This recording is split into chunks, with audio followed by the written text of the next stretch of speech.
नालो हरप्रीत आहे। अॼु मां तव्हांखे हिकु कहानी थी ॿुधायां, हाथी ऐं कीली।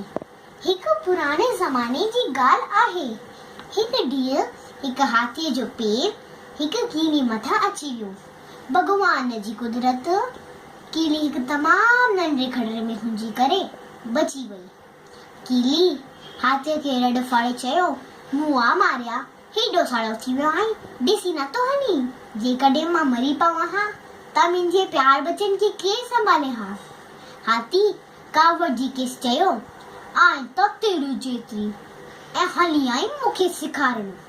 ईअं चई हाथीअ पंहिंजे सूंड सां कीली खे अहिड़ी त हिकु फू करे ॾिनी जो कीली वीचारी हवा में उॾामती हाथी जे कन में पइजी वई। कीली हाथी जे कन में चक पातो। हेॾो सारो हाथी दर्द विचन टपाइण लॻो, हेठि लेठियूं पाइण लॻो त कीली हाथी जे कन मां ॿाहिरि निकिरी आई।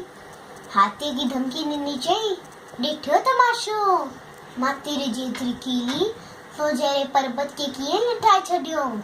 ख़बरदार, अॻिते संभाले हजांइ, हिन दफ़े तोखे छॾी थी ॾियां।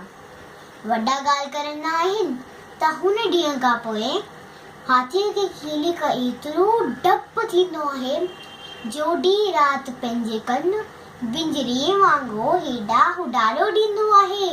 खेसि डपु लॻंदो आहे त मथां वरी न कीली कन में पइजी वई। ॿारो, कंहिंखे बि वधाई न करणु खपे। धन्यवाद।